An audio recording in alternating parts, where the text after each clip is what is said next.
Hello and welcome to fast friends. हमने पिछले video में डिस्कस किया स्कॉलरशिप टेस्ट क्लास 9th के वीडियो सॉल्यूशन को आपने देखा होगा, और उस पूरी के पूरी वीडियो में हमने क्लास 9th में जो स्कॉलरशिप टेस्ट में क्वेश्चंस आए थे मैथमेटिक्स में उसको डिस्कस किया था। उस वीडियो में मैं अकेला था।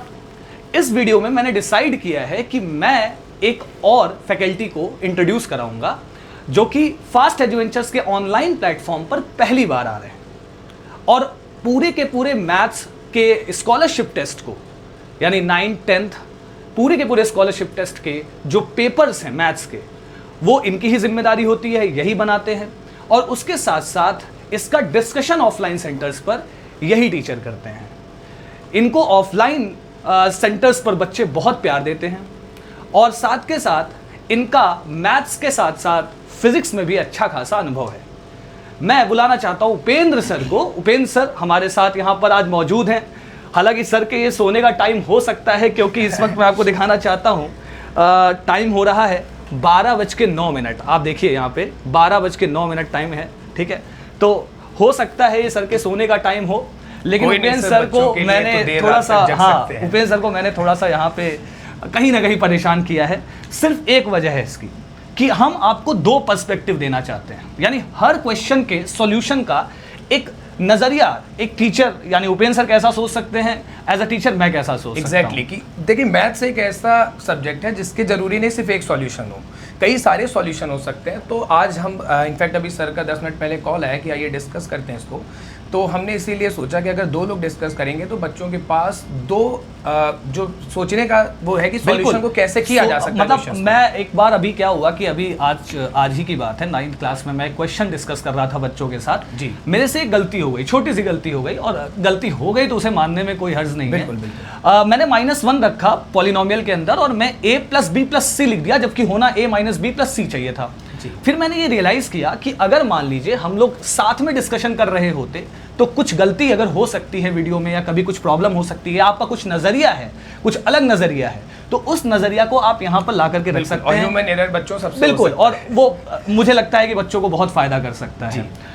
हालांकि मुझे ये भी पता है कि जब ये हम सॉल्यूशंस डिस्कस कर रहे होंगे तो उस दौरान बहुत सारी चीज़ें ऐसी होंगी जो आपको ऐसी लगेंगी कि यार ये तो बहुत इजी है, टीचर्स तो इसको बहुत आसानी से सॉल्व कर ले रहे हैं। वही स्कॉलरशिप टेस्ट में जब मैं बैठा था मुझसे नहीं हो पा रही थी। तो बच्चों इस बात को आप बहुत जल्दी समझ लीजिए कि प्रेशर जो होता है वो आदमी को कभी भी बहुत खुल के नहीं खेलने देता है।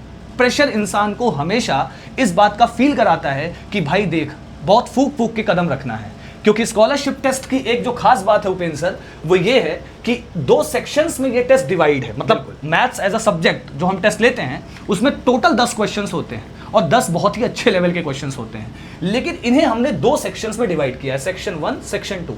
अब सेक्शन 1 में 5 क्वेश्चंस होते हैं, सेक्शन 2 में भी 5 क्वेश्चंस होते हैं। सेक्शन 1 में हर क्वेश्चन को सही करने पर आपको +3 अवार्ड किया जाता है, लेकिन अगर आप कोई क्वेश्चन गलत कर देते हैं, मतलब आपने अटेम्प्ट किया और वो गलत हो गया, मतलब अगर आपने अटेम्प्ट नहीं किया तो कोई दिक्कत नहीं है, उस पर 0 मार्क्स मिलेगा, लेकिन अगर आपने अटेम्प्ट कर दिया और वो गलत हो गया तो उस पर आपको -0.5 मिल जाता है। तो सोच समझ के क्वेश्चन को सॉल्व करना। एग्जैक्टली, जरूरी ये नहीं कि सारे क्वेश्चंस अटेम्प्ट करना, उसमें कोई बुद्धिमानी नहीं है। अगर जो आ रहा है, एक्यूरेसी सबसे ज्यादा इंपॉर्टेंट होती है, स्पीड के साथ एक्यूरेसी इंपॉर्टेंट है, यही है कंपटीशन। बिल्कुल। उसके बाद सेक्शन 2 आता है। सेक्शन 2 में अगेन 5 क्वेश्चंस होते हैं। एक क्वेश्चन आपको 6 नंबर देके जाता है, लेकिन अगर आपने गलत कर दिया तो वही एक क्वेश्चन आपको -1 दे करके जाता है। इस पूरे स्कॉलरशिप टेस्ट का जो मंथली हम लोग लेते हैं, इसका इस बार का सिलेबस था quadratic equation, coordinate geometry and linear equations.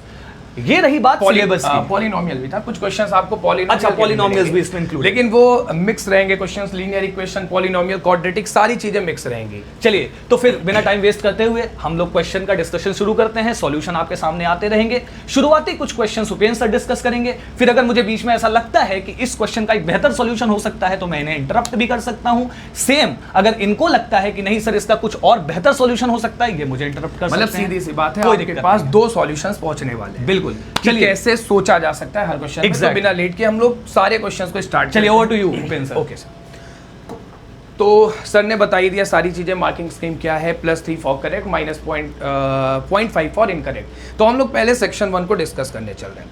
अब इसका पहला क्वेश्चन जब आप देखोगे तो कह रहा है what values of x satisfy the equation. एक इक्वेशन दिया है। अब इक्वेशन दिया है तो ये तो समझ में आ गया कि ये क्वेश्चन है क्वाड्रेटिक इक्वेशन का। ठीक है, सबसे पहले मैं इक्वेशन को ये पूरा इसको रूट बना देते हैं, इसको रूट बना देते हैं। अगर इसमें थोड़ा सा भी प्रॉब्लम है, रूट से डर लगे, तो इसको तुरंत एक काम किया करो, y is equal to root 5x minus x. मतलब मैंने क्या किया, ये जो रूट 5x माइनस एक्स है 6 है, इसको y के बराबर लेट कर लिया। आप कोई सा भी वेरिएबल ले सकते हो, a ले सकते हो, b ले सकते हो। इससे क्या होगा, जो ये क्वेश्चन देखने में थोड़ा सा डर लग रहा है वो डर निकल जाएगा। अब वापस से अगर मैं इस इक्वेशन को लिखूंगा तो मैं इस पूरे रूट 5x माइनस 6 की जगह पे y लिख दूंगा, प्लस यहाँ पे है 1 divided by root 5x minus 6 है, फिर से यहाँ पे y लिख दिया, ये 10/3 के बराबर है। अब यहाँ पे अगर मैं एलसीएम लूंगा तो यहाँ पे 1 है, 1 और y का एलसीएम y आएगा, यहाँ पे पहुंच जाएगा y square plus 1 is equal to 10/3। फिर ऑप्शन बचता है क्रॉस मल्टीप्लिकेशन का, तो क्रॉस मल्टीप्लाई कर देंगे तो ये आ जाएगा 3y स्क्वायर प्लस 3। बच्चों थोड़ा सा डायरेक्ट कर रहे हैं क्योंकि वीडियो को बहुत लंबा नहीं बनाते हैं और इतना आपको भी पता होगा, ये बेसिक है। ये आ जाएगा 10y के बराबर। सारे टर्म्स को इधर ले आया हमने, तो 3y स्क्वायर माइनस का 10y प्लस का 3 ये 0 के बराबर हो गया। अब देखने से समझ में आ रहा है ये क्वाड्रेटिक इक्वेशन है और ये सॉल्व हो जाएगा मिडिल टर्म स्प्लिटिंग से। मिडिल टर्म स्प्लिटिंग अब तक आप लोगों ने ढूंढ लिया होगा, ये -9y और -y में ब्रेक हो जाएगा, क्योंकि -9y -y -10y होता है और दोनों को जब हम प्रोडक्ट निकालेंगे तो ये प्लस का 9y स्क्वायर दे देगा और प्लस का 3 ये आ गया अपना 0 के बराबर। उसके बाद इधर आते हैं, पहले वाले टर्म से पहले दो टर्म से अगर मैं 3y कॉमन लूंगा तो मुझे मिलेगा 3y कॉमन ले लिया मैंने, तो मुझे मिलेगा y माइनस का 3, और दूसरे वाले टर्म से अगर मैं -1 कॉमन ले लिया तो मुझे मिल जाएगा y माइनस 3, ये 0 के बराबर। यहां से मुझे दो फैक्टर मिले, एक मिला 3y माइनस 1, एक मिला y माइनस 3, ये हो गया 0 के बराबर। अब एक बार मैं 3y माइनस 1 को 0 रखूंगा तो यहां से मुझे y की वैल्यू 1/3 मिल जाएगी। एक बार मैं y माइनस 3 को 0 के बराबर रखूंगा तो यहां से मुझे y की वैल्यू 3 मिल जाएगी। लेकिन अभी क्वेश्चन पूरा सॉल्व नहीं हुआ है, हमने y किसी एक टर्म को लेट किया था, रूट 5x माइनस 6 को हमने y माना था, तो y की वैल्यू यहाँ पे पुट कर देंगे तो रूट 5x माइनस 6 ये हो जाएगा 1/3 के बराबर। स्क्वायरिंग बोथ साइड कर देंगे तो यहाँ से स्क्वायरिंग जब करेंगे तो ये रूट जो है वो हट जाएगा, तो यहाँ पे सिर्फ बचेगा 5x माइनस 6, यहाँ पे आ गया 1/9। फिर से क्रॉस मल्टीप्लाई करेंगे तो ये आ गया 45x, 9 से एग्जा होता है बच्चों -54, ये -54 1 के साथ मिलके बन जाएगा +55। तो यहाँ से x की जो वैल्यू आएगी, मैं डायरेक्ट कर रहा हूँ थोड़ा, तो ये 55/45, इसको जब सॉल्व करोगे तो ये आ जाएगा 11/9। तो एक x की वैल्यू तो आ गई 11/9, लेकिन क्योंकि ये क्वाड्रेटिक है तो दो वैल्यू आएंगी। दूसरी वैल्यू कहाँ से मिलेगी, दूसरी वैल्यू हमें यहाँ से मिलेगी। फिर से y की जगह मैंने लिखा रूट 5x माइनस 6 ये 3 के बराबर, फिर से दोनों तरफ मैंने कर दिया स्क्वायरिंग, तो यहाँ से मुझे मिल गया 5x minus 6 is equal to 9, यहाँ से 5x मिल गया मुझे 15 के बराबर, तो x की वैल्यू आ गई 3। अब चेक करेंगे क्या कोई ऑप्शन है, तो 3, 11/9 जैसा कोई ऑप्शन दिख रहा है तो D दिख रहा है, तो पहले का आंसर आ जाएगा D। सॉल्यूशन आपके सामने, स्क्रीनशॉट लेके वापस से इस क्वेश्चन को ट्राई जरूर करना है। मैं हट रहा हूं, आप स्क्रीनशॉट ले लेना। चलो अब आते हैं अगले क्वेश्चन पे। अगला क्वेश्चन कह रहा है if a and b are the roots of the quadratic equation.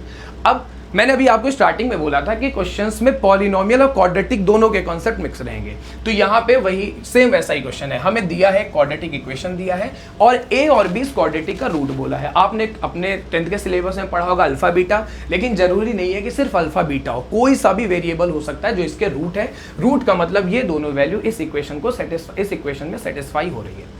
अब हमें सम ऑफ रूट, अगर a और b इसके रूट हैं तो हमें पता है कि जो सम ऑफ रूट होता है मतलब a प्लस b होगा वो -b/a होगा, तो यहाँ पे -b/a 12 आ जाएगा, और प्रोडक्ट ऑफ रूट हमें पता है कितना होता है 27 होता है। ये दो इंफॉर्मेशन जो हमें यहाँ से मिलनी थी वो हमने यहाँ से निकाल ली। फिर हमसे कह रहा है a³ प्लस b³ की वैल्यू। ये आइडेंटिटी आपने क्लास 9th में पढ़ी होगी कि a³ plus b³, a plus B का होल क्यूब 9th में पढ़ा होगा, a³ plus b³ plus 3ab in bracket a plus b। वहां से हमने a³ प्लस b³ की आइडेंटिटी निकाल ली, a प्लस b का होल क्यूब माइनस का 3ab in bracket a plus b।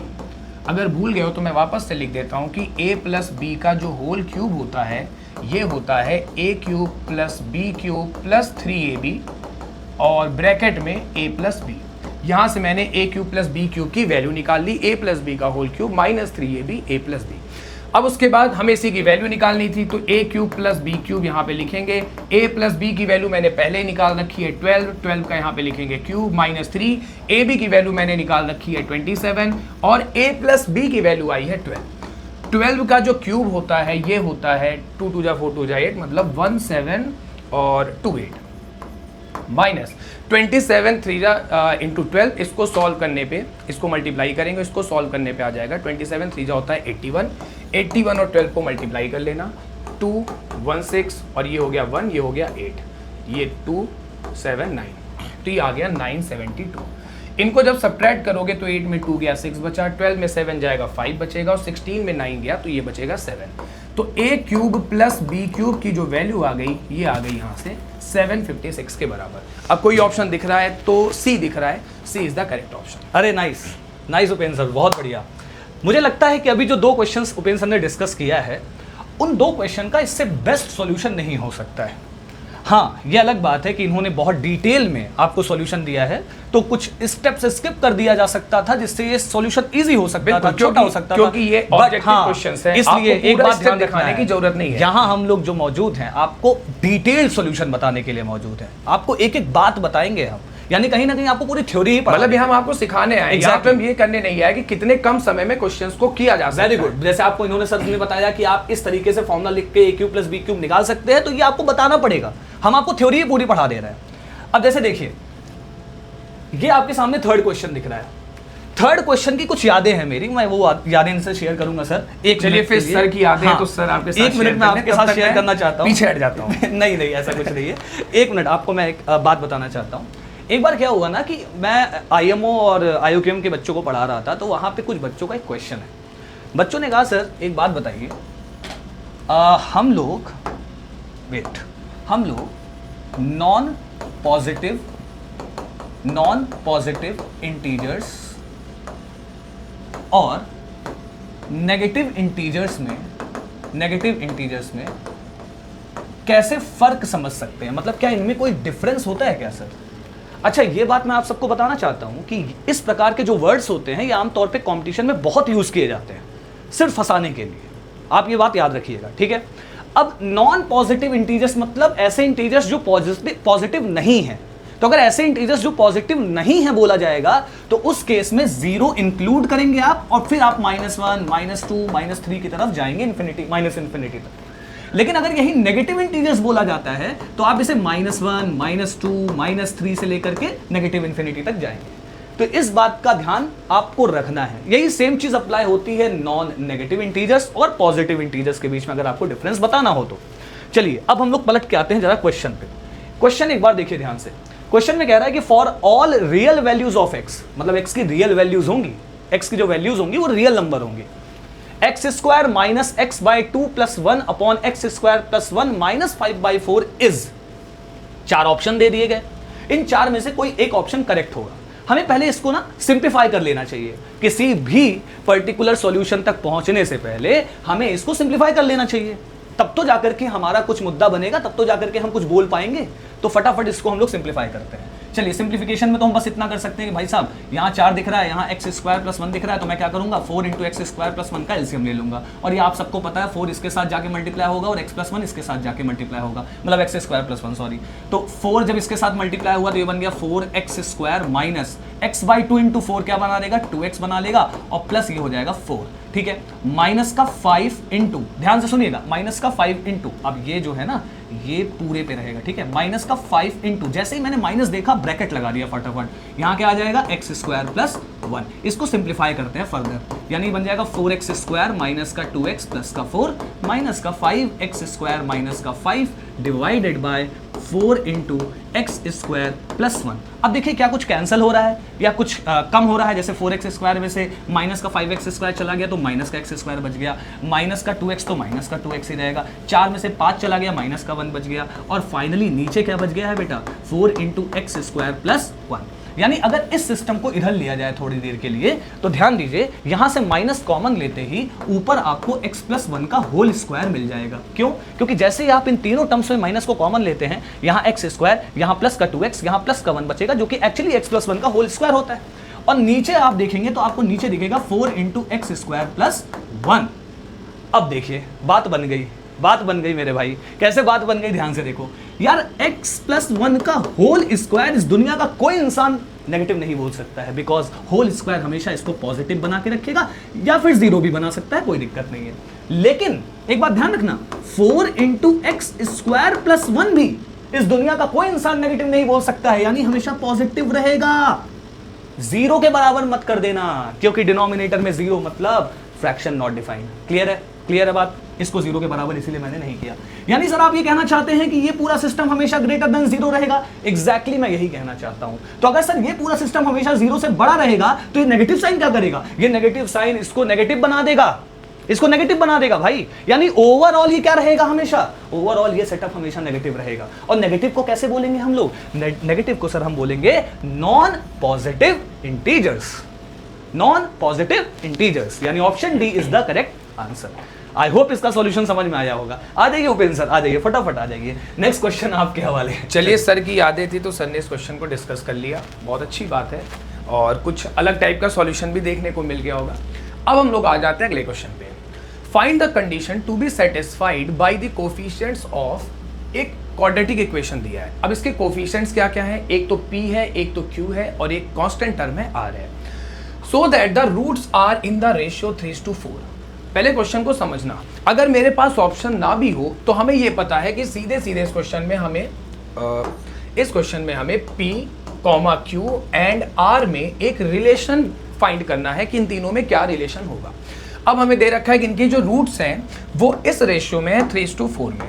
तो सबसे पहला काम हम ये करते हैं कि हम इनके रेशियो का एक कॉमन मल्टीपल मान लेते हैं, कोई सा भी वेरिएबल ले लो, a b c d कोई सा भी ले लो, मैंने a ले लिया।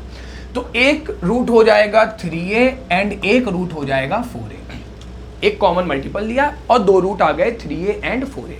अब जितना पता है उतना कर देंगे। पहले सम ऑफ रूट क्या होता है माइनस का b/a। यहाँ पे a लिख लो, a क्या है p है, b क्या है q है, और c क्या है r है। इतना लिख लो ताकि चीजें खराब ना हो और सॉल्यूशन सही रहे। अब माइनस b/a, b कितना है q, तो माइनस b कितना हो जाएगा minus q divided by a कितना है p है। तो ये हो गया सम ऑफ रूट। अगर यहाँ पे दोनों को ऐड करेंगे तो ये 7a आ जाएगा माइनस q/p के बराबर। अभी ये आगे यूज में आएगा, इसको ऐसे ही लिख लेते हैं, या यहाँ से a की वैल्यू निकाल लेते हैं। a की वैल्यू आ जाएगी माइनस q/7p। इतना कर लिया। अब उसके बाद प्रोडक्ट ऑफ रूट भी लगे हाथ निकाल लेते हैं। तो प्रोडक्ट ऑफ रूट होगा 3a इंटू 4a, और ये किसके बराबर होता है? c/a के बराबर। c कितना है? r है, और a कितना है? p है। तो 4 3 होता है 12 into a² is equal to r/p के बराबर। चलो, ये जितनी चीजें हमें पता थी, जितना समझ में आ रहा था उतना कर लिया कि सम ऑफ रूट और प्रोडक्ट ऑफ रूट निकाल लिया। इतना करने के बाद में अब क्या करेंगे? अब क्या दिमाग में क्या क्या चीजें आ रही है कि निकालना क्या है? निकालना है सर QPR में रिलेशन। अब अगर मैं a की वैल्यू को यहां से उठा के यहां पे पुट कर दूं तो कुछ ना कुछ तो मिल जाएगा। सोचना पड़ेगा, रिस्क लेना पड़ेगा कि a की वैल्यू ले आके यहां पे पुट कर देते हैं। तो ये लिखा है 12, a की जगह पे मैंने लिख दिया माइनस q/7p, और इसका करेंगे स्क्वायर इज इक्वल टू ये आ गया r/p के बराबर। 12 माइनस q का स्क्वायर हो जाएगा q स्क्वायर, 7p का स्क्वायर हो जाएगा 49p स्क्वायर, ये आ गया r/p के बराबर। इसको और इसको क्या करते हैं? कैंसिल आउट करते हैं। तो यहां से 12q स्क्वायर जो है ये 49pr के बराबर आ गया। इतना करने के बाद एक बार ऑप्शन की तरफ चेक कर लेते हैं कि क्या कोई ऐसा ऑप्शन दिख रहा है। तो मैंने देखा कि जो पहला ऑप्शन दिख रहा है वो QPR का रिलेशन दे रहा है, और ये 12q स्क्वायर जो है 49pr के बराबर है। अब एक मजे की बात मैं ये बताता हूं कि ये सेम ऐसा क्वेश्चन 2025 आई थिंक 24 के CBSE के बोर्ड के पेपर में आया था। बस वहां पे आई थिंक रेशियो नहीं दिया था और बाकी सारी चीजें सेम थी, रिजल्ट भी सेम आया था। तो ये CBSE ने भी इस क्वेश्चन को पूछ रखा है। तो यहाँ से भी अंदाजा लगा सकते हो कि CBSE का भी जो स्टैंडर्ड है वो भी ठीक ठाक है, अच्छा स्टैंडर्ड है।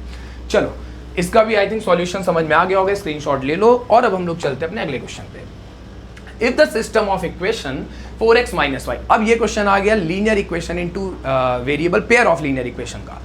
अब कह रहा है इनकंसिस्टेंट। सबसे पहले कंसिस्टेंट, इनकंसिस्टेंट, ये बहुत अच्छे से ऑफलाइन में मैंने सबको पढ़ा भी रखा है और याद भी होगा तुम्हें कि इनकंसिस्टेंट का मतलब होता है ऐसे पेयर ऑफ इक्वेशन जिसके कोई भी सॉल्यूशन ना हो। कंसिस्टेंट में दो सॉल्यूशन होते हैं, या तो यूनिक होगा या तो इनफिनाइट होगा, लेकिन हम अपने 10th के सिलेबस में 90% क्वेश्चन, 95% क्वेश्चन में डील करते हैं यूनिक सॉल्यूशन से, क्योंकि इनफिनाइट सॉल्यूशन बहुत सारे हो सकते हैं, हम उसको निकालते भी नहीं है। लेकिन इनकंसिस्टेंट का मतलब होता है जिसमें कोई सा भी सॉल्यूशन ना हो। अगर हम इसका ग्राफ बनाएंगे तो जो लाइंस होंगी वो पैरेलल लाइंस होंगी। ठीक, अब हमसे कह रहा है दो इक्वेशन दिया है। एक उपेंद्र सर, एक मिनट बस, आपका 1 मिनट लेना चाहूंगा। इसमें थोड़ा सा और प्रिसाइसली मैं बताना चाहता हूं इस चीज को, ताकि बच्चों तक बेटर तरीके से चला जाए। देखो, इक्वेशंस दो तरीके के होते हैं, एक कंसिस्टेंट हो सकता है, एक इनकंसिस्टेंट हो सकता है। ऐसा कोई भी इक्वेशन जो सॉल्यूशन दे दे मतलब चाहे सिंगल सॉल्यूशन दे दे चाहे मल्टीपल सॉल्यूशन दे दे, यानी ऐसा कोई भी इक्वेशन जो सॉल्यूशन दे दे वो कंसिस्टेंट कहा जाएगा। और ऐसा कोई भी इक्वेशन जो सॉल्यूशन ना दे पाए, मतलब नो सॉल्यूशन वाला केस आ जाए, तो वो इनकंसिस्टेंट कहा जाएगा। इस चीज को लिख लेना कॉपी के अंदर। अब सॉल्यूशन दो मैंने बताया, यूनिक भी हो सकता है, इनफिनाइट भी हो सकता है। तो देने का मतलब हो गया कि वो यूनिक सॉल्यूशन भी प्रोवाइड कर सकता है और इनफिनाइट भी प्रोवाइड कर सकता है। तो if the system of equation, सबसे पहले तो हम इसको स्टैंडर्ड फॉर्म में कन्वर्ट करेंगे। तो ये हो, स्टैंडर्ड फॉर्म क्या होता है, ax plus by plus c is equal to 0। तो ये हो गया 4x माइनस का 5y, इस 6 को इधर ले आएंगे, -6, ये आ गया 0 के बराबर, इसको बोल देंगे इक्वेशन नंबर 1। फिर सेकेंड इक्वेशन क्या है अपनी, सेकेंड इक्वेशन है माइनस की 12x और प्लस का ay, ये a लिखा है, और माइनस का b, ये आ गया 0 के बराबर, ये हो गया इक्वेशन नंबर 2। अब फॉर इनकंसिस्टेंट, अगर कंडीशन नहीं याद है तो ये क्वेश्चन आप कभी भी सॉल्व नहीं कर सकते हो। इनकंसिस्टेंट की कंडीशन क्या होती है, जो हमारा a1 बाई a2 होता है वो b1 बाई b2 के बराबर होता है, लेकिन ये c1 बाई c2 के बराबर नहीं होता। यहाँ पे हमारा a1 क्या है 4, a2 क्या है -12, b1 -5, b2 a, c1 -6 और c2 कितना है हमारा माइनस का b। अब सिर्फ इस कंडीशन को यूज करके हम अपने क्वेश्चन को सॉल्व कर लेंगे, लेकिन उसके पहले हम ये देख लेते हैं कि क्वेश्चन में हमसे पूछा क्या है। Which of the following can not be the value of b, इनमें से कौन सी b की वैल्यू नहीं हो सकती। ये नहीं निकालना कि b की वैल्यू क्या होगी, निकालना ये है कि इनमें से कौन सी b की वैल्यू नहीं हो सकती। तो सबसे पहले सारी वैल्यू पुट करते हैं। a1 की जगह लिख दिया 4, a2 की जगह लिख दिया -12, ये बराबर होगा b1 की जगह लिख दिया -5, b2 की जगह लिख दिया a, और ये नॉट इक्वल होगा c1 की जगह लिख दिया -6 और c2 की जगह लिख दिया माइनस का b। इतना कर दो। अब देखो b की वैल्यू कौन सी नहीं हो सकती, ये तो हमें बहुत अच्छे से पता है कि अगर मैं इस इनइक्वालिटी को सॉल्व कर दूंगा तो यहां से b not equal to something आएगा, वही b की वैल्यू नहीं हो सकती। अब आ जाओ सीधे इसको सॉल्व कर देते हैं, लेकिन यहाँ पे चलो आ जाओ सॉल्व भी कर देते हैं इसको पहले। माइनस का 5/a, ये माइनस तो कैंसिल कर देंगे, तो ये आ जाएगा 6/b के बराबर। ठीक है, अब यहां से जब मैं b cross not equal to b है, लेकिन यहां पे दिक्कत ये है कि पहले a की वैल्यू पता होनी चाहिए, क्योंकि a की वैल्यू अगर पता रहेगी तभी तो b की वैल्यू, कि b किसके बराबर नहीं होगा वो हम निकाल सकते हैं। अब a की वैल्यू कैसे निकालें, तो अगर तुम ध्यान से देखोगे तो जब तुम इस वाले इक्वेशन को सॉल्व करोगे तो यहाँ से a की वैल्यू मिल जाएगी। तो पहले इसी को सॉल्व कर लेते हैं, पहले इसको सॉल्व कर लेते हैं। तो ये लिखा है, देखो इसको कैंसिल अगर मैं कर दूं तो ये हो जाएगा -1/3। तो माइनस का 1/3 किसके बराबर है, माइनस के 5/a के बराबर है। ये माइनस a माइनस कैंसिल हो गया, यहाँ से a की वैल्यू आ गई 15। अब हमारा क्वेश्चन सॉल्व हो जाएगा। इस a की वैल्यू को उठा के यहाँ पे पुट करना है, तो माइनस का 5/15 नॉट इक्वल होगा 6/b के, माइनस का 5/15 नॉट इक्वल होगा 6/b के। ठीक है, और ये हो गया 5 1 जा 5, 5 3 जा 15, क्रॉस मल्टीप्लाई किया तो यहाँ से b नॉट इक्वल आएगा -18 के। सॉल्व जब करोगे क्रॉस मल्टीप्लाई करके तो b not equal -18, b not equal to -18 का मतलब है कि b -18 नहीं हो सकता। What which of the following cannot be the value of b? अब कोई ऑप्शन दिख रहा है जिसमें -18 है b, तो b is the correct option, मतलब -18 इज द करेक्ट ऑप्शन। तो यहाँ तक हमने डिस्कस, मतलब 50% जो क्वेश्चंस के सॉल्यूशन थे वो हमने और प्रज्ञान सर ने मिलके डिस्कस कर लिया। अब आते हैं अपने क्वेश्चन नंबर 6 की तरफ। बहुत बढ़िया सर, बहुत बढ़िया, काफ़ी अच्छा सॉल्यूशन ये आपने लिखा है। मतलब इस तरीके से समझाया है आपने बच्चे को ताकि वो पूरी तरह से इस बात को समझ जाए कि कंसिस्टेंट के लिए ये मतलब होता है। हम ये चाहते हैं ना सर कि बच्चा यहाँ से बोर्ड के लिए भी प्रिपेयर होता रहे, उसका रिवीजन होता बहुत रहे। बढ़िया सर, और इसी को हम पैरेलल लाइंस भी बोलते हैं। मतलब ये इनकंसिस्टेंट का मतलब ही होता है बच्चों पैरेलल लाइन, क्योंकि पैरेलल लाइन में ही तो आपको कोई सॉल्यूशन नहीं उसके मिलता नो है। Solution. Very good, very good. अब एक काम करते हैं, अगले जो 5 सॉल्यूशंस हैं उसको मैं डिस्कस करने की कोशिश करता हूँ, और उपेंद्र सर अब मुझे ऑब्जर्व करेंगे और एज अ स्टूडेंट वो मुझे देखेंगे कि सर कैसा पढ़ा रहे हैं। अगर उन्हें लगता है बीच में कहीं कि हाँ यहाँ पे गुंजाइश है एक बेटर सॉल्यूशन की, तो डेफिनेटली वो मुझे यहाँ पर इंटरप्ट कर सकते हैं। चलिए स्टार्ट करते हैं। क्वेश्चन नंबर 5, यानी हम अब दूसरे सेक्शन यानी सेक्शन 2 की तरफ चल रहे हैं। इसे हम लोग बहुत प्यार से मतलब अलग अलग नाम देते हैं। जैसे हमारे यहाँ इसको बोला जाता है कि are you fast, are you fast, are you fast, are you fast, yes yes yes. तो इसे हम लोग आर यू फास्ट, मतलब क्योंकि हमारा फास्ट एजुवेंचर्स हमारे इंस्टीट्यूट का नाम है, तो आर यू फास्ट से हम ये पूछना चाह रहे हैं कि क्या आप इस क्वेश्चन को जल्दी से कम समय में सॉल्यूशन निकाल सकते हैं इन क्वेश्चंस की। चलिए मैं कोशिश करता हूं कि आपके सामने मैं सॉल्यूशन डिटेल में बताऊं, बट थोड़ा जल्दी जल्दी, ठीक है ना, ताकि आपके लिए आसानी हो जाए हर चीज देखने के लिए। देखिए हमसे कह रहा है sum of ₹400 was distributed among the students of a class. Okay nice. Each boy received ₹8 and each girl received ₹4। अब देखिए मैं तो यहां से सीधे एक बात समझ पा रहा हूं कि मुझसे लास्ट में या तो नंबर ऑफ बॉयज पूछेगा या तो नंबर ऑफ गर्ल्स पूछेगा या कहेगा टोटल बच्चे बता दो कितने हैं। तो मैंने क्या कर लिया, शुरुआत में मैंने मान लिया let's say number of boys, मान लेता हूं नंबर ऑफ बॉयज कितने हैं B, और ऐसे ही मैंने लेट कर लिया नंबर ऑफ गर्ल्स को कितना G। ठीक है सर एक्स और वाई ले लीजिए क्योंकि हमारे जो बच्चे हैं एक्स वाई में ज्यादा फैमिलियर है। बहुत अच्छा थैंक यू। क्योंकि ये बी और जी में कंफ्यूज हो जाएंगे। नहीं बहुत अच्छी बात तो है, इनको एक्स और वाई लेके हम लोग चलिए तो एक्स और वाई हम ले लेते हैं, कोई दिक्कत नहीं है। अब इसके बाद देखिए ध्यान से, हमसे कह रहा है कि ₹8 हर बच्चे को मिलता है। बच्चे कितने हैं X, तो क्या करूंगा, टोटल कितना रुपए बॉयज को चला गया 8x। ठीक है, उसी तरह से ₹4 हर गर्ल को मिल रहा है, तो लड़कियां हैं कितनी Y, तो टोटल पैसा लड़कियों के पास कितना चला गया 4y। लेकिन हमें डिस्ट्रीब्यूट कितना टोटल पैसा करना था 400। ये हमारा बना दिया इक्वेशन नंबर 1। ऐसे ही हम इक्वेशन नंबर 2 बनाते हैं। If each girl had received ₹10, मतलब अगर हर लड़की 10 पाती है तो टोटल लड़की को कितना पैसा, ईच गर्ल बोला है सॉरी, तो ईच गर्ल बोला है तो इसको हम कर देंगे 10y। ठीक है, देखिए थोड़ा सा खेला है दिमाग से यहाँ क्वेश्चन। यहाँ बॉय, कुछ लोग सोच करके बॉय सोच करके यहाँ पे 10x लिख देंगे और गलती कर देंगे।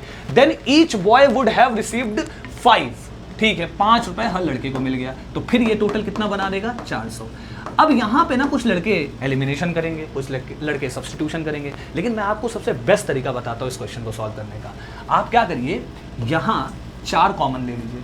जैसे ही आप यहाँ 4 कॉमन लेंगे तो आपको या 4 से डिवाइड कर दीजिए। चलिए और सिंपल कर देते हैं इसको। तो यहाँ से क्या हो जाएगा 2x + y = 100। ठीक, यानी y की वैल्यू यहां से कितने निकाल दी हमने 100 - 2x। सर क्या आप सब्स्टिट्यूशन करने जा रहे हैं? जी हाँ, मैं सब्स्टिट्यूशन करने जा रहा हूं।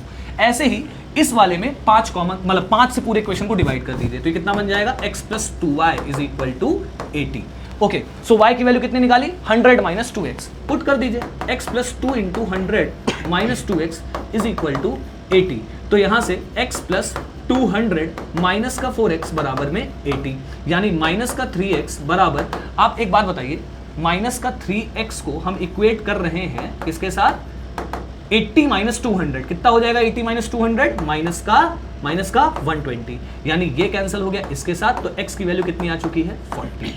अगर x की वैल्यू 40 है, यानी अगर नंबर ऑफ बॉयज 40 हैं, तो इसका ये मतलब है कि 40 को आप किसी भी इक्वेशन में डाल दीजिए, आपको नंबर ऑफ गर्ल्स यानी y की वैल्यू मिल जाएगी 20। मैंने डाल दिया इक्वेशन में, मुझे y की वैल्यू 20 मिल गई। और हमसे तो क्या पूछा है, टोटल नंबर ऑफ स्टूडेंट्स। बहुत अच्छी बात है भाई, टोटल नंबर ऑफ स्टूडेंट मतलब x + y, और x + y की वैल्यू कितनी हो जाएगी 60, और हमारा 60 किस ऑप्शन में है, C ऑप्शन में है। ये रहा सॉल्यूशन, एकदम प्यार से, जब बिल्कुल आराम से। सर इस क्वेश्चन को जब ऑब्जर्व किया मैंने, हाँ, तो एज अ स्टूडेंट जो एक बच्चा सोच सकता है, क्योंकि टीचर तो पूरा डिटेल सॉल्यूशन देगा, डिटेल एक्सप्लेनेशन देगा, लेकिन जब मैंने इस क्वेश्चन को देखा तो मैंने ये सोचा कि अगर मैं, मतलब अगर एक बच्चा क्या सोच सकता था कि अगर मैं यहाँ से डायरेक्ट 4 कॉमन ले लूँ तो हमारे ये बन जाएगा 2x + y = और 4 मैंने कॉमन लिया तो ये 100 बन गया। इसको मैंने क्वेश्चन नंबर 1, मतलब वो मैंने सोचा जिसमें हम कम सॉल्यूशन, क्या कम कैलकुलेशन, डेफिनेटली। और वही यहाँ पे जैसे मैंने डिवाइड किया ना 4 से, बिल्कुल, तो वो एक तरीके से कॉमन लेना ही हो गया, मतलब कॉमन लेना, डिवाइड करना एक ही बात। अब अगर मैं यहाँ से 5 कॉमन लेता हूँ, इस वाले इक्वेशन से 5 कॉमन लेता हूँ, तो यहाँ पे बचेगा x + 2y = 80। ये हो गया इक्वेशन नंबर 2। देखो बच्चों, हमें निकालना है टोटल नंबर ऑफ स्टूडेंट। हमें पता है बॉयज भी स्टूडेंट होते हैं, गर्ल भी स्टूडेंट होती है, मतलब हमें कुल मिला के x + y की वैल्यू निकालनी है। अगर मैं डायरेक्ट इन दोनों इक्वेशन को ऐड कर दूं, ऐड 1 and 2, तो ये 2x प्लस एक्स दे देगा 3x, 2y plus why they देगा 3y, ये आ जाएगा 180 के बराबर। 3 कॉमन लिया मैंने तो x प्लस वाई आ जाएगा 180 के बराबर, और जहां से x प्लस वाई आ जाएगा 60। और हमें निकालना भी क्या है, हमें निकालना है x प्लस वाई की वैल्यू। कितना बढ़िया सॉल्यूशन। तो ये मैंने सिर्फ इसलिए किया क्योंकि जरूरी नहीं है कि एक मिनट इसको बस देख लेने दीजिए। ये देखिए, इसको देख लो आप पूरे सॉल्यूशन को एक बार देखिए, कितना बढ़िया सॉल्यूशन सर ने दिया है, कितना बढ़िया सॉल्यूशन दिया। मतलब आप इस सारे स्टेप से भी बच सकते हैं। आप सोचिए इस बात को, समझ रहे हैं आप, इन सारे स्टेप से भी बच सकते हैं। कितना बढ़िया सॉल्यूशन, आप सोचिए इस बात को। ये पर्सपेक्टिव, यही मैं आपसे डिस्कस कर रहा था कि आपको कुछ और नया मिलेगा सीखने को। समझ रहे हैं आप, कुछ नया सीखने को मिला आपको नया सीखना। Thank you so much sir, बहुत बाकी अब मैं सर को डिस्टर्ब नहीं करता हूं। आगे के सारे क्वेश्चन सर डिस्कस करेंगे। अगर आपको कहीं भी लगता है तो आप बिल्कुल डिस्टर्ब नहीं करना है। इसे बोलते हैं कि कंस्ट्रक्टिव वे में हम लोग इस चीज को डिस्कस कर रहे हैं कि यार किस तरीके से बच्चे के पास बेस्ट सॉल्यूशन जा सकता है। आप समझिए बात को। हम इसलिए उपेंद्र सर को यहां पर लेकर के आए हैं, सो दैट आपके पास बेस्ट तरीके से सॉल्यूशन जाए। चलिए नेक्स्ट क्वेश्चन पे आते हैं। खैर अगला क्वेश्चन देखिए, क्या बढ़िया क्वेश्चन है। कह रहा है if the points A B C D are the vertices of parallelogram A B C D. Nice, मतलब हमसे कह रहा है मान लो एक पैरेललोग्राम मैं पहले बना लेता हूं फटाफट। पैरेललोग्राम आप सबको बनाने आना चाहिए भाई, ठीक है। मैं ए बी सी डी ले लेता हूं, चलो ए बी सी डी ले लेता हूं, वरना मेरा मन तो कुछ और लेने का था। मैं आपको बताऊंगा किसी और नेक्स्ट क्लास में, बड़े मजेदार चीज है वो। ए के कोऑर्डिनेट्स कितना है 1, -2, बी के कोऑर्डिनेट्स कितने आ रहे हैं भाई साहब 2, 3, ठीक है। सी के कोऑर्डिनेट्स कितने आ गए हैं -3, 2, एंड डी के कोऑर्डिनेट्स कितने आ गए हैं -4, -3। बहुत बढ़िया, आगे बढ़ते हैं। देखिए ध्यान से, हमसे कह रहा है vertices of parallelogram, then taking A B as the base. हमें अपने ए बी को बेस लेना है। बहुत अच्छी बात है यार, ए बी को बेस लेना है। और एरिया ऑफ पैरेललोग्राम हमसे पूछ रहा होगा, कह रहा फाइंड नहीं sorry height of the parallelogram पूछ रहा है। तो हाइट भी अगर निकलेगा तो एरिया ऑफ पैरेललोग्राम के फॉर्मूले से निकलेगा, जिसका फॉर्मूला क्या होता है बेस इनटू हाइट। यानी हमारे पास दो चीज होनी चाहिए मेरे भाई। हमारे पास सबसे पहली चीज एरिया होनी चाहिए, हमारे पास दूसरी चीज बेस होनी चाहिए, तब तो जाके आप हाइट निकाल पाओगे। अब बेस आपके पास ऑलरेडी है, क्योंकि आपसे क्वेश्चन में बोला गया है आपको ए बी को बेस लेना है। पहले ए बी की वैल्यू निकाल लो। ए बी की वैल्यू कैसे निकलेगा यार, distance formula root x2 - x1 यानी 1 का स्क्वायर प्लस y2 - y1 यानी 3 + 2 कितना होता है 5, और 5 का स्क्वायर कितना हो जाएगा 25। अगर इन दोनों को जोड़ दिया जाए तो ये हो गया √26, यानी ए बी की वैल्यू आ चुकी है √26। बहुत बढ़िया, नेक्स्ट पार्ट पे चलते हैं। नेक्स्ट पार्ट, हमें एरिया निकालना पड़ेगा। बहुत मुश्किल टास्क नहीं है, बहुत ईजी टास्क है, बहुत ईजी टास्क है। मैं बताता हूँ कैसे। यार इसको ऐसे ज्वाइन कर दो, ठीक है। ये डायगोनल जो होता है ना, डायगोनल पूरे पैरेललोग्राम को दो कॉन्ग्रुएंट ट्रायंगल्स में डिवाइड कर देता है। तो अगर पहले ट्रायंगल का आपने एरिया निकाल लिया ना, तो दूसरे ट्रायंगल का एरिया भी सेम होगा। यानी आप पहले ट्रायंगल का एरिया निकाल लीजिए और उसको 2 से मल्टीप्लाई कर दीजिएगा, तो आपको दूसरे ट्रायंगल का एरिया मिल जाएगा, ठीक है। यानी आप क्या करेंगे, एरिया ऑफ फर्स्ट ट्रायंगल निकालेंगे। अब एरिया ऑफ फर्स्ट ट्रायंगल निकालने के लिए क्या फॉर्मूला है, आइए बता देते हैं भाई। देखिए, जब आपके पास एक ट्रायंगल गिवन हो, ठीक है, ए बी सी, और आपको उस ट्रायंगल के तीनों वर्टेक्स का कोऑर्डिनेट्स पता हो, आपको उस ट्रायंगल के तीनों वर्टेक्स का कोऑर्डिनेट पता हो, तो आप एरिया ऑफ ट्रायंगल निकालेंगे ऐसे, हाफ के बाद मैंने मॉड ओपन किया। मॉड क्या होता है, देखो मॉड पूरे के पूरे जो अंदर मैं वैल्यू लिखने वाला हूं उस पूरे सेटअप को पॉजिटिव बना देता है। क्यों मॉड लगाया मैंने, क्योंकि एरिया नेगेटिव नहीं हो सकती है, इसलिए मॉड का यूज किया मैंने। अब आगे बढ़ते हैं। फॉर्मूला में क्या है बेटा, फॉर्मूले में है, यहां पे मैं रखूंगा सबसे पहले x1, तो ब्रैकेट में क्या आएगा y2 - y3। ध्यान दीजिएगा, अगर यहां x1 लिखा तो यहां y2 y3 लिखा, प्लस अब यहां मैं x2 लिख रहा हूं तो यहां क्या आने वाला है, यहां आने वाला है y3 - y1, और फाइनली मैं लिखने वाला हूं x3, तब क्या आने वाला है y1 - y2। बहुत बढ़िया। अब हम जरा ये चेक करते हैं कि हमारे वर्टेक्स हैं क्या क्या। ABC के लिए हम वर्टेक्स चेक करते हैं। ए वर्टेक्स क्या है भाई साहब, ए वर्टेक्स है 1, -2, 2, 3। ओके, तो पहले हम 1, -2 लिख देते हैं यहाँ पे, 2, 3 लिख देते हैं यहाँ पे, और सी वर्टेक्स कितना है, सी वर्टेक्स देखिए ध्यान से, सी वर्टेक्स है -3, 2, तो -3, 2 हमने लिख दिया कहाँ पे भाई साहब, -3, 2 हमने लिख दिया यहाँ पे। सारी वैल्यूज जरा इसमें पुट करते हैं, ठीक है। अच्छा, अब हमको तो 2a चाहिए ना, तो हम ये 1/2 क्यों करेंगे बार बार, हटाओ 1/2, हमको तो 2a चाहिए, क्योंकि वो दोनों ट्रायंगल का एरिया चाहिए, तब तो जाके तुमको एरिया ऑफ पैरेललोग्राम मिलेगा उधर, ठीक है। हमको 2a चाहिए, तो हमने हाफ हटा दिया। अब x1 की वैल्यू देखो, x1 की वैल्यू सर 1 है, बहुत बढ़िया। y2 - y3, y2 3, मतलब y2 - y3 3 - 2 कितना हो जाएगा 1, प्लस x2 की वैल्यू कितनी है 2, चलो 2 लिख दिया। y3 की वैल्यू कितनी है 2 और y1 की वैल्यू कितनी है -2, यानी 2 + 2 कितना हो जाएगा 4। उसके बाद प्लस x3 की वैल्यू कितनी है -3, तो पहले यहाँ पे -3 लगा देता हूँ, ठीक है। अब y1 - y2 -2 -3 कितना बन जाएगा -5। चलिए, यानी मॉड, ये मॉड है भाई साहब, ये मॉड है, ठीक है। मॉड के बाद अब आगे बढ़ते हैं, यानी यहां से हमारे पास कितना आ जाएगा भाई साहब, यहां से कितना आने वाला है mod 1 + 8 + 15, ऑटोमेटिकली पॉजिटिव वैल्यू आ गई। 8 और 5 कितना होता है 23, और 23 एक 24 हो गया। आपके पास एरिया है, आपके पास एरिया आ चुका है भाई, आपके पास एरिया ऑफ पैरेललोग्राम आ चुका है 24 स्क्वायर यूनिट, ठीक है। एरिया ऑफ पैरेललोग्राम कितना आ चुका है 24 स्क्वायर यूनिट, ठीक है, बहुत अच्छी बात है। और आपके पास बेस आ चुका है √26, एरिया की जगह 24 लिखा, ठीक है, बहुत अच्छी बात है। और बेस की जगह कितना लिख दिया √26 लिख दिया, और इंटू में क्या चल रहा है, इंटू में h चल रहा है। बहुत अच्छा, बहुत अच्छा, यहाँ तक तो हमें समझ में आ रहा है कि अभी तक सब कुछ ठीक चल रहा है। एक बार मैं वापस से एरिया को चेक करना चाहता हूँ, एक बार वापस से एरिया को चेक कर लेते हैं हम लोग, ठीक है। आई थिंक एरिया हमने सही ही निकाला होगा, y2 - y3, ठीक है, 3 - 2 1 हो गया, नाइस। फिर x2 की वैल्यू हमने कितनी डाली थी 2, सही है। y3 - y1 2 ऑफ माइनस का माइनस यानी 4, 2 × 8 हो जाएगा, और फिर ये 5 × 3 = 15 हो जाएगा, ठीक है। यानी 8 + 5 23 होता है, 23 + 1 24 होता है। हाँ, यहाँ से तो ठीक लग रहा है मुझे, यहाँ से तो ठीक लग रहा है, यहाँ से ठीक लग रहा है मुझे। एक बार मैं इसको वेरीफाई कर लूँगा अभी थोड़ी देर में। तो यहाँ से मेरी हाइट आनी चाहिए 24/√26, ठीक है, हाइट तो ये आनी चाहिए। अच्छा ठीक है, हाँ हाँ सही है, यानी हमें रैशनलाइज कर देना है इसको, 24√26/26 आएगा ना ये, तो इसको हम क्या करेंगे ना 2 से काट देंगे, तो 2 से काट देंगे तो हाइट पता है कितनी आने वाली है, हाइट आने वाली है 12/13 × √26।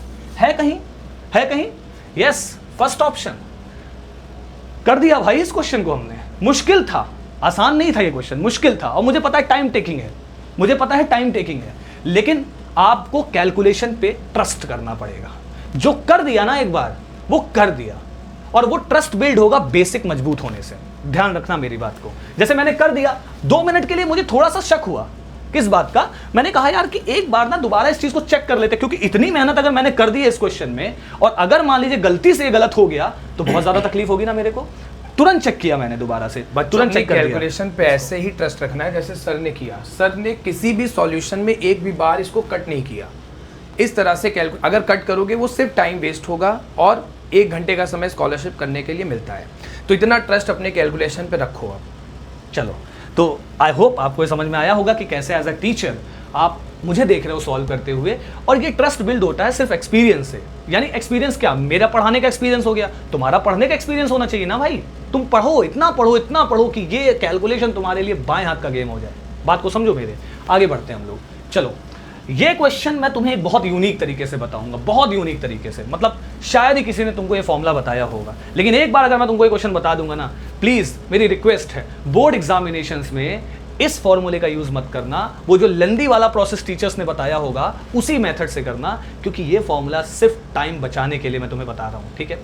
ध्यान से सुनना मेरी बात को, मैं यहाँ बताना चाहता हूँ तुम्हें फॉर्मूला एक नेक्स्ट पेज पे। जैसे मान लो मैंने कंसीडर किया कि मेरे पास एक इक्विलेटरल ट्रायंगल है जिसका नाम मैंने रख दिया ABC। इस इक्विलेटरल ट्रायंगल के तीनों वर्टेक्स मुझे नहीं पता है, मुझे सिर्फ और सिर्फ 2 वर्टेक्स पता है, सपोज करो ये और ये। मुझे C वर्टेक्स नहीं पता है, मुझसे कह रहा है यार C वर्टेक्स निकालो, मुझसे क्या कह रहा है C वर्टेक्स निकालो। अब ध्यान से सुनना, C वर्टेक्स के कोऑर्डिनेट्स मैंने क्या लेट कर लिए हैं A, B। मुझे ये गिवन है, मुझे ये गिवन है, मैं लिख देता हूं, नहीं तो कुछ लोग इसमें भी शक करेंगे कि सर गिवन क्या लिया था आपने, फिर आपने निकाल क्या दिया, है ना। मैंने गिवन लिख दिया, ले, ठीक है। ये 2 चीज गिवन है, यानी 2 वर्टेक्स हमें इक्विलेटरल ट्रायंगल के गिवन है। इक्विलेटरल ट्रायंगल हमने कंसीडर किया है, ठीक है। ये इक्विलेटरल ट्रायंगल है, इनके हमको 2 वर्टेक्स गिवन है, इसे फाइंड करना है। जब कभी भी ऐसा क्वेश्चन आ जाए तो आपको कैसे फाइंड करना है, जैसे आप A निकालना चाहते हैं, इस A को निकालने के लिए, ये A क्या है, C का x कोऑर्डिनेट है, इसे निकालने के लिए आप ये फॉर्मूला अप्लाई करिए, x1 + x2 ± √3 y1 - y2 divided by 2। Game over हो जाएगा। अभी दिखाता हूं तुम्हें। एक बात बताओ, इस क्वेश्चन में तुम्हें एक यानी A के कोऑर्डिनेट मान लेता हूं, 3, 4 दिया है, -2, 3 दिया है। चलो, यहाँ पे 3,4 लिखता हूँ और यहाँ पे क्या लिख देता हूँ माइनस का 2,3, यानी एक बार रीचेक बहुत जरूरी है, -2,3 बहुत अच्छा। आ जाओ यहाँ पे अब, यानी सर a बराबर जरा x1 की वैल्यू बताना 3, ओके, प्लस x2 की वैल्यू बताना -2, तो यहाँ पे -2 लिखूंगा ना, -2 plus minus √3 y1 minus y2, y1 4 -3, 4 -3 कितना हो रहा है 1 होता है, 4 -3 कितना होता है 1 होता है सर, 1 होता है, 1 होता है, और अपॉन में क्या आ रहा है 2 आ रहा है, यानी सर आपने a की वैल्यू निकाल दी। हाँ भाई मैंने a की वैल्यू निकाल दी, 1 प्लस माइनस √3/2। वाओ वाओ, पता है तुमको मैं सिर्फ a की वैल्यू निकाल करके इस ऑप्शन को करेक्ट कर सकता हूं। क्या आ रहा है 1 प्लस माइनस √3/2। आओ, ऐसा कहां पे है? अरे भाई ना तो इसमें है, ना तो इसमें है, ना तो इसमें है, तीनों ऑप्शन एलिमिनेट कर दिया ना। कंपटीशन ऑप्शन एलिमिनेट करने का गेम है, कहीं लिख लो इस बात को, कंपटीशन ऑप्शन एलिमिनेट करने का गेम है, मेरी बात ध्यान देना, ठीक है। और ऑप्शंस एलिमिनेट सिर्फ वो कर पाते हैं जिनको अपार नॉलेज होती है, भयंकर नॉलेज होती है। देखो तुम्हारे सामने ऑप्शंस एलिमिनेट कर दिए कि नहीं कर दिए, यानी सिर्फ एक ऑप्शन बचा सी, और सी इसका करेक्ट आंसर है। लेकिन मैं भागूंगा नहीं, टाइम जाने तो कोई दिक्कत नहीं है, मैं तुम्हें इसका बी कोऑर्डिनेट निकालने का भी फॉर्मूला बता के जाऊंगा। ए कोऑर्डिनेट निकालने का फॉर्मूला बता दिया, कोई दिक्कत नहीं है भाई। बी कोऑर्डिनेट जो है वो मेरे ट्रायंगल का यानी सी का कौन सा कोऑर्डिनेट है, वाई कोऑर्डिनेट है। तो मैं क्या करूंगा अब y1 प्लस y2 लिखूंगा, ध्यान रखना y1 प्लस y2 लिखूंगा, वो प्लस माइनस था, यहां माइनस प्लस लिख के √3 x1 माइनस x2 लिखूंगा और अपॉन में फिर से 2 कर दूंगा। अब ये तुम्हारी जिम्मेदारी है निकालना, बस एक बात का ध्यान रखना, जब 1 प्लस √3/2 लेना यहां से, तो यहां से 1 जो भी यहां से आएगा उसका माइनस के साथ वाला लेना, माइनस के साथ वाला, बस इस बात का ध्यान रखना, बाकी सब कुछ क्लियर है, कोई दिक्कत नहीं है। यानी कि हमने लगा दिया ऑप्शन सी को करेक्ट। चलो लास्ट के 2 क्वेश्चन हमारे बचे हुए हैं, जाने का मन नहीं कर रहा है लेकिन क्या करूं, कोई दिक्कत नहीं है। फिर अब इसके बाद मैं और भी सॉल्यूशंस लेकर के आ रहा हूं, अभी मैं जेई वाला सॉल्यूशन लेकर के आऊंगा, JEE के जो पेपर्स 11th और 12th में हुए हमारे, उनके भी सॉल्यूशन आपको मिलेंगे, कोई दिक्कत नहीं है।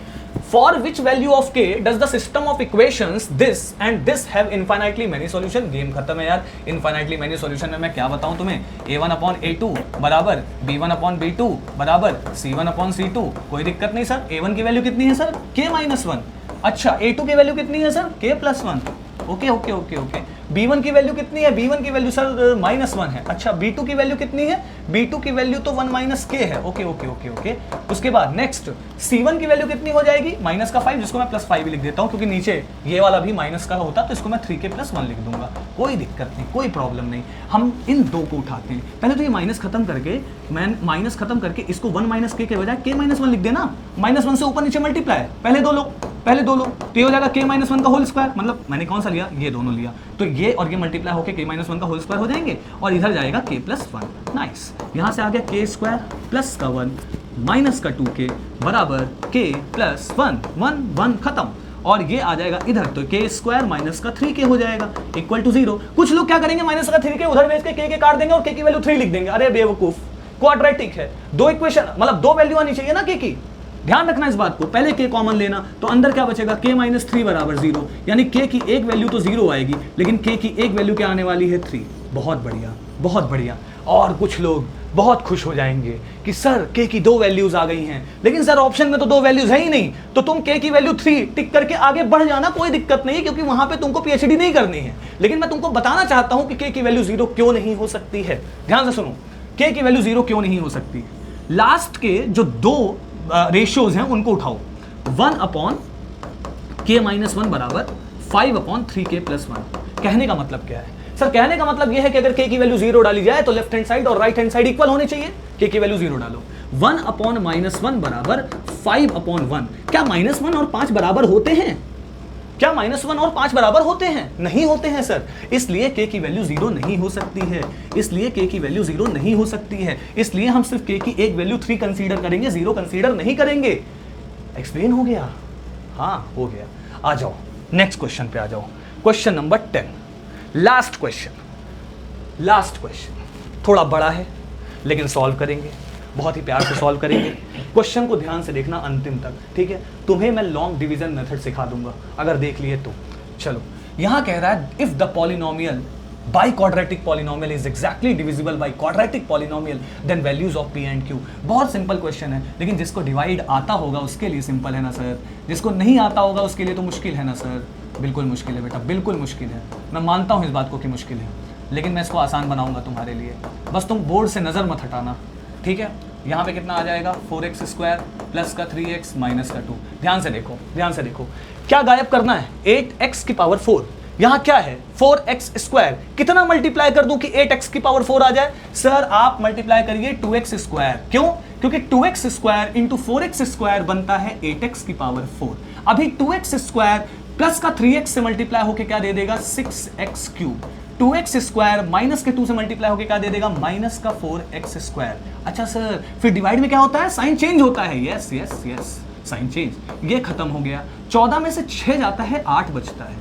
ओके, और माइनस 2 प्लस 4 कितना दे देगा, प्लस 2x स्क्वायर दे देगा। प्लस का px नीचे उतार लिया, ये इनको भाई साहब को नीचे उतार लिया। नेक्स्ट सर 8x क्यूब गायब करना है, तो 4x स्क्वायर में किसका मल्टीप्लाई कर दूं, इस बार आप 2x का मल्टीप्लाई कर दीजिए। 2x इंटू 4x स्क्वायर कितना होता है, 8x क्यूब होता है। 2x इंटू 3x कितना होता है, 6x स्क्वायर होता है। 2x इंटू माइनस 2 कितना होता है, माइनस का 4x होता है। सर डिवीजन में साइन चेंज होता है, हाँ ये खत्म हो गया इसके साथ। माइनस का 4x स्क्वायर, यहां कितना होगा, ध्यान से देखना, ये प्लस, यानी दोनों में x तो कॉमन हो गया और अंदर कितना बच गया बेटे, p प्लस 4। अच्छा लास्ट हमारे पास q भाई साहब है, इनको क्यों वहां रखे हुए, इनको उतारो ना यहाँ पे।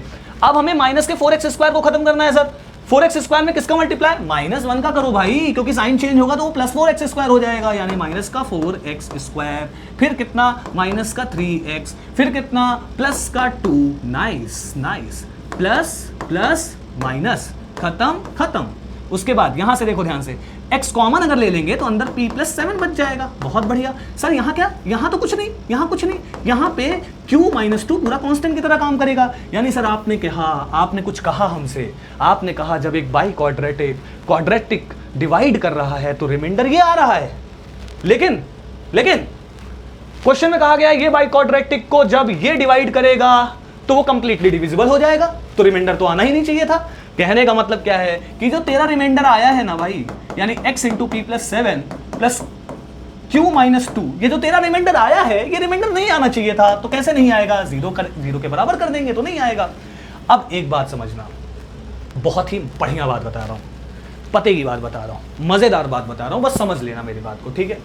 बात ये है कि अगर इसका और इसका जोड़ 0 के बराबर तुम चाहते हो तो वो तभी पॉसिबल है जब p प्लस 7 सेपरेटली 0 के बराबर हो जाए और जब q माइनस 2 सेपरेटली 0 के बराबर हो जाए, तभी पॉसिबल है कि इन दोनों का सम 0 हो जाए, वरना नहीं हो सकता, नहीं हो सकता। कमरा बंद करो, 10 मिनट तक सोचो कि क्यों नहीं हो सकता। मैंने तुमको बता दिया, एक पर्सपेक्टिव दे दिया कि नहीं हो सकता, बात खत्म।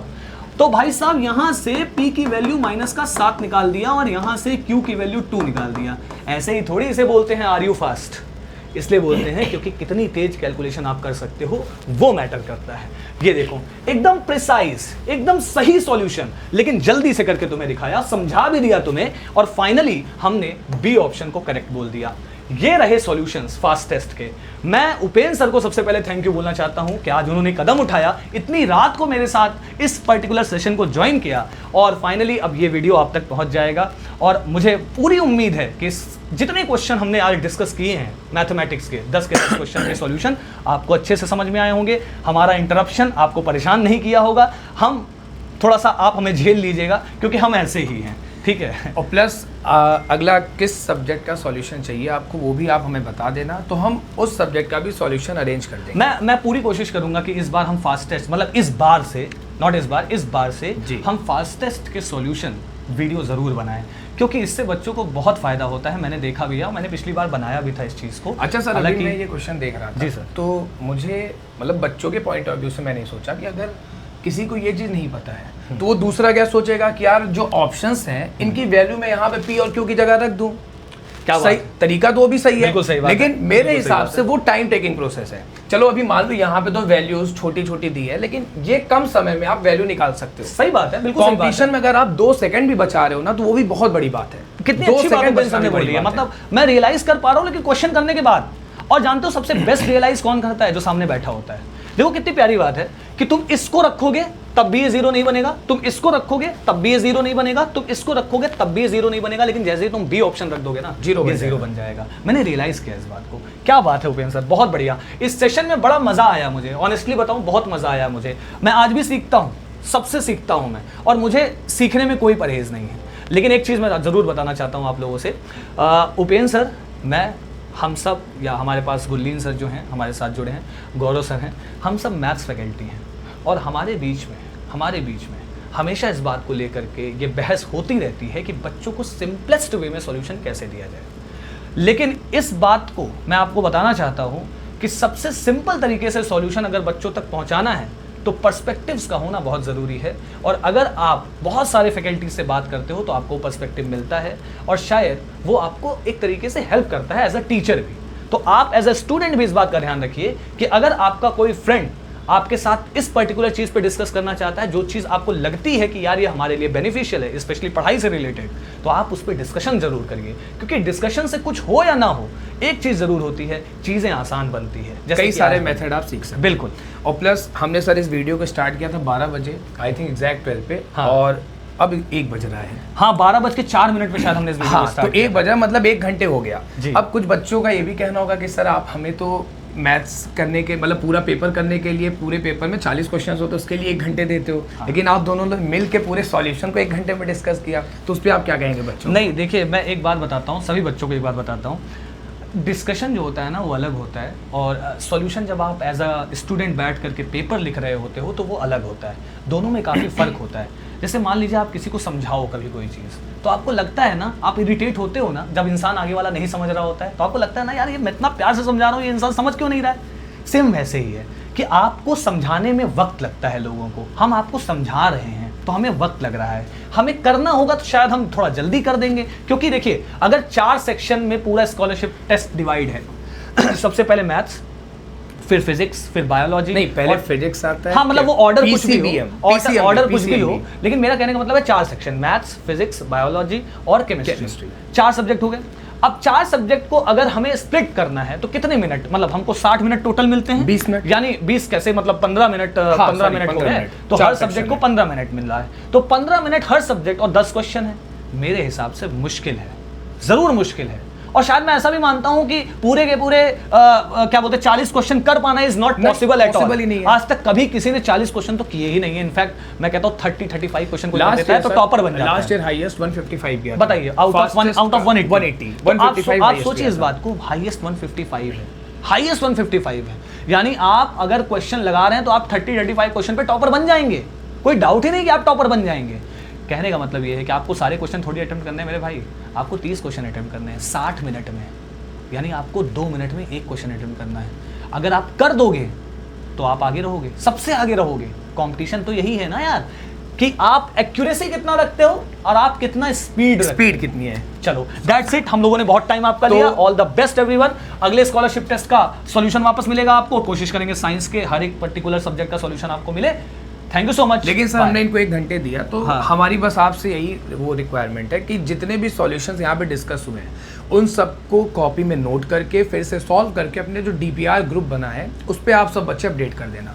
बिल्कुल, मिलते हैं फिर फिजिक्स के सॉल्यूशन के साथ, बहुत जल्दी मिलेंगे। अच्छा, आसपास क्रॉसिंग रिपब्लिक के आसपास जो हमें देख रहे हैं ना, जो भी बच्चे या जो भी पेरेंट्स हमें देख रहे हैं, मैं उनसे एक रिक्वेस्ट करना चाहता हूँ कि एक बार फास्ट एडवेंचर्स को अपने बच्चों को पढ़ाने का मौका दीजिए। निराश नहीं होने देंगे हम आपको, प्रॉमिस करते हैं आपसे इस बात को। एक बार मौका दीजिए, बस एक बार। ऐसा काम करेंगे ना हम लोग उस बच्चे पर, ऐसा काम करेंगे कि निराश नहीं होंगे आप, प्रॉमिस है मेरा आपको। लेकिन हाँ, मौका देना पड़ेगा। Thank you so much, bye, take care everyone, good night.